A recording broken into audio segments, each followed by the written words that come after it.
ভানুনগর murder case যার এফআইআরটা ভক্তিনগর থানায় আমরা 8 তারিখে রেজিস্টার করেছিলাম, তার ব্রিফিং আমি শুরু করছি। আমাদের কাছে 8 তারিখে এই 8ই নভেম্বর 2 PM একটা খবর আসে কি ভানুনগর এলাকায় একটা রেন্টেড ফ্ল্যাটে একটার মহিলা ডেড বডি পড়ে আছে। সেই ইনফরমেশনকে ওয়ার্কআউট করতে গিয়ে আমাদের ভক্তিনগর থানার টিম এবং সমস্ত সুপিরিয়র অফিসার্স, আমি এসিপি, আইসি সবাই আমরা ভানুনগর যে পিওটা আছে সেখানে আমরা পৌঁছে যাই। ওখানে পৌঁছে আমরা দেখি কি একটা বেডের উপরে একটা মহিলার বডি ওখানে পড়ে আছে, আর গলাতে একটা ডিপ কাট ইঞ্জুরি মার্ক আছে। আমরা এরপরে বডিটাকে পিএম এক্সামিনেশনে পাঠাই এবং যে পিওটা আছে ফর ফরেন্সিক এক্সামিনেশন সেটাকে আমরা সিল করে দিই। পরে আমরা এনকোয়ারি করতে জানতে পারি কি ওই ভদ্র মহিলার বাড়ি যেটা হচ্ছে সেটা বাগরাকোটে হচ্ছে, আর বয়স আনুমানিক 26 ইয়ার্স। উনি ওই ফ্ল্যাটে রেন্টে থাকতেন। এরপর ওনার বাড়ির লোক একটা কমপ্লেন্ট লজ করে মার্ডার কেসে, সেটা আমরা এফআইআর রেজিস্টার করি এগেনস্ট আননোন পারসনস। এরপরে আমরা কিন্তু একটা স্পেশাল ইনভেস্টিগেশন টিম ফর্ম করি, যারা ফিজিক্যাল ইন্টেলিজেন্স, ডিজিটাল ইন্টেলিজেন্স আর এভিডেন্স গ্যাদার করতে থাকে। বেসড অন দ্যাট ফিজিক্যাল আর ডিজিটাল এভিডেন্সে আমরা ইনভেস্টিগেশনটা স্টার্ট করি। আমরা যে ইন্টেলিজেন্স গ্যাদার করি সেটা আমরা যেটা পেলাম আর কি ইনিশিয়ালি 7 তারিখে ইভিনিংয়ে দুজন বাগরাকোটি নিবাসী বাগরাকোট থেকে স্টার্ট করে ওরা 10টায় নাগাদিক যে ভানুনগর যে পিওটা আছে সেখানে পৌঁছে, আর মাঝখানে সেবকে কিন্তু একটা স্টপ ওভার ওদের ছিল। ওরা দুজন 10টা থেকে আনুমানিক 10:45 নাগাদিক রাতে ওখানে থাকে ওই পিওতে, আর 10:45 থেকে 11টা নাগাদিক ওরা কিন্তু ওখান থেকে ব্যাক করে যায়। সেই ইনফরমেশনটা আমরা পাই। এরপরে আমরা জানতে পারি কি ওই দুজনের মধ্যে একজন নেক্সট ডেটে কিন্তু এনজেপি থেকে ট্রেন ধরে, মানে 8 তারিখ। ঘটনাটা ঘটছে আপনার 7 তারিখে 10 PM to 10:45 PM, আর 8 তারিখে সে কিন্তু ট্রেন ধরে চেন্নাই চলে যায়। একজন, মানে দুজনের মধ্যে একজন। এরপরে আমরা কিন্তু তড়িঘড়ি যে আমরা ওয়ার্কআউট করে ইনফরমেশনটা, আমাদের স্পেশাল টিম ওখানে কিন্তু কালকে পৌঁছে যায়। ওকে ডিটেন করে ওকে কোশ্চেনিং করা হয়, তখন ও অ্যাডমিট করে কি হ্যাঁ ক্রাইমটা কিন্তু ও করেছে।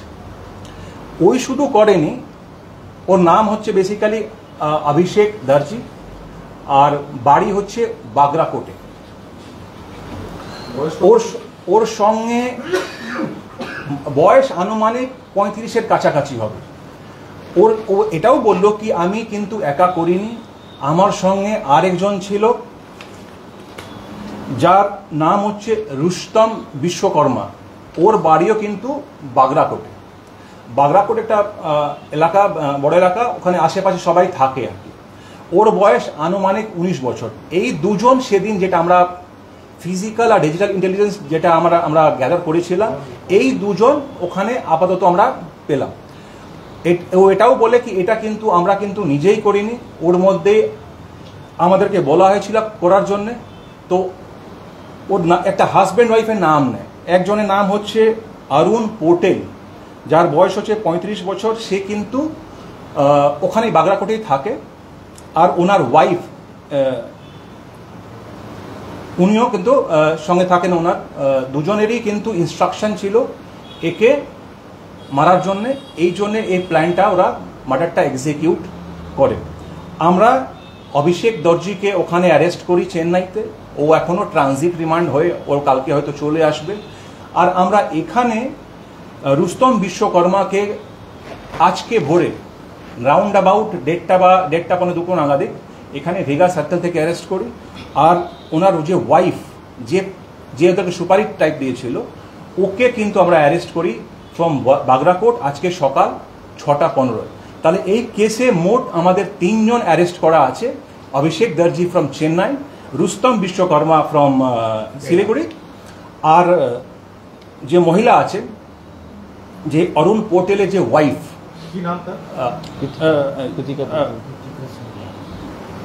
প্রীতিকা পটেল, তো ওনাকে 3 জনকে অ্যারেস্ট করা হয়েছে। আর একজন যে অরুণ পটেল উনি গভর্নমেন্ট সার্ভিসে আছেন, present he is posted in Punjab.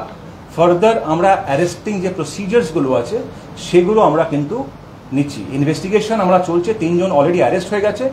ইনভেস্টিগেশনে যদি আরও কোনো নতুন কোনো অ্যাঙ্গেল আসে বা এরকম আসে কি হ্যাঁ কারো আরও ওর মধ্যে কেউ জড়িত আছে, ফার্দার আমরা কিন্তু ওই প্রসিজারের মধ্যে যাব। যদি কারো কোশ্চেন থাকে সেটা আমি যেটা আমরা পেয়েছি যে অরুণ পটেল যে গভর্নমেন্ট সার্ভিসে আছেন ওনার সঙ্গে যে ডিসিজ একটা ফ্রেন্ডশিপ ছিল, এই ফ্রেন্ডশিপের কিন্তু উনিও বেরিয়ে আসতে চাইছিলেন, প্লাস ওনার যে ওয়াইফও চাইছিল কি উনি বেরিয়ে আসেন। উনি কোনো কারণে হয়তো বেরিয়ে আসতে পারছিলেন না, এই জন্যে উনি যে ওনার ওয়াইফ আর ওনার হাজব্যান্ড এদেরকে বলা হয়েছিল এদেরকে एलिमिनेट করার জন্য। और सर रुस्तम को और अभिषेक को क्या भाड़े पे लाया गया था मारने के लिए?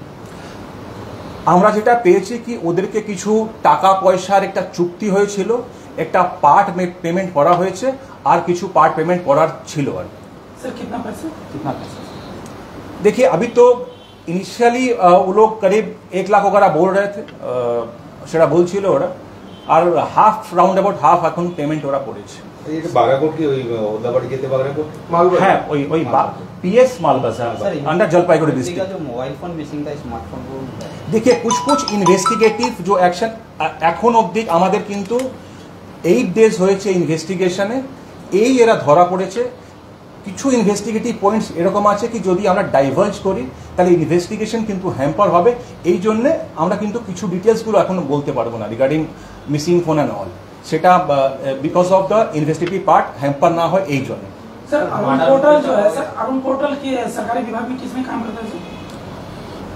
এখনো আমরা যেটা পেয়েছি সেটা কি প্যারামিলিটারি কোনো ইউনিটে আছে, একটা পার্টিকুলার ইউনিটে আমি নাম নিচ্ছি না, কিন্তু যেটা আমরা জানতে পারছি একটা পার্টিকুলার একটা মানে প্যারামিলিটারি, সেনাবাহিনী আর্মি হয়ে যাচ্ছে, এটা প্যারামিলিটারি একটা ইউনিট আছে সেখানে ও কর্মরত আছে।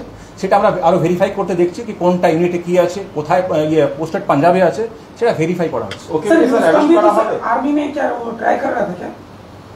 না रुस्तम विश्वकर्मा সেটা এখন আমরা পাইনি। कितने दिन से लोग रिलेशनशिप था सर? যেটা আমরা পাচ্ছি সেটা মোরলেস 2 ইয়ার্স টু 2.5 ইয়ার্স আমরা পাচ্ছি। ওরা কি পূজার সময় তো এসেছিল এর বাড়িতে দুর্গাপূজার সময়? সেটা পার্ট অফ দ্য ইনভেস্টিগেশন এখনো করা হবে, এখন জিজ্ঞাসাবাদ করা হবে, তখন আমরা জানতে পারবো। और सर अरुण के की अरेस्ट करा হবে? ওর ইনভলভমেন্ট আছে ওই যেটা বললাম কি অ্যারেস্টিং যে প্রসিজারটা আছে, because he is in the government service, তো যে প্রসিজারগুলো আছে সেগুলো করা হবে। স্যার পিএম রিপোর্টে কি মানে গলা কেটে খুনটাই বলছে নাকি আগে শ্বাসরোধ করা হয়েছিল এরকম ব্যাপারে? সেটা এখন ওর মধ্যে নেই, আপনার শুধু আছে কি death was due to injury effected due to cut in the neck, antemortem in nature ছিল। क्या इंस्ट्रूमेंट से मारा गया? हाँ क्या था इंस्ट्रूमेंट? नाइफ था क्या था? ये तो इन्वेस्टिगेशन में आएगा। डीप कट जो कोई शार्प कटिंग वेपन था, মার্ডার ओके जब किया गया হয়েছে सर মার্ডার ওপেন পাওয়া গেছে? সেটা আমি বলছি কি ও কিছু ইনভেস্টিগেশন পার্ট আছে, সেটা আমরা যদি হ্যাম্পার হয় এই জন্য আমি এখন বলতে পারছি না।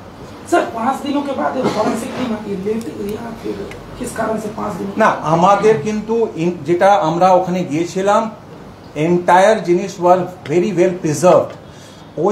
ওই যে forensic team was in other district, আরও ডিস্ট্রিক্ট জেলাতে ছিল ওরা, ওর পরে করে অনেক টিম আছে কিন্তু অনেক জায়গা যেতে হয় ওদেরকে, এরপরে আমাদেরকে টাইম দিয়েছিল বুধবারে, ওরা করে গেছে ওটা, কিন্তু that period was very well preserved. এরা যে দুইজন অভিষেক এবং সেই সঙ্গে রুস্তম যারা আছে তারা কি শিলিগুড়িতেই থাকতো নাকি মালবাজার থেকে? না ওরা ওখানেই বাড়ি হচ্ছে ওদের বাগরাকোটেই থাকতো।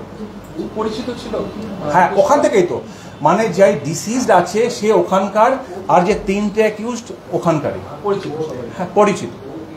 ইনফ্যাক্ট ওরা যেটা বলছে সেটা আমাদের ফাইন্ড আউট করতে হবে, সেটা ডিস্ট্যান্ট রিলেটিভ মধ্যে পড়ে। মানে যে হাজব্যান্ড অ্যান্ড ওয়াইফ যে কনস্পিরেসি করেছিল, যাকে দিয়েছিল, ওরা কিন্তু দূরের আত্মীয় হয়। এই দুজনে। এরা এমনি কি কাজ করতো, এই রুস্তম আর অভিষেক? অভিষেক ওখানে একটা রেপিউটেড একটা প্রাইভেট হোটেল আছে চেন্নাইতে, সেখানে কিচেনে কাজ করত অভিষেক। অভিষেক। রুস্তম খুব একটা কোনো নির্দিষ্ট কোনো কাজ করতো না।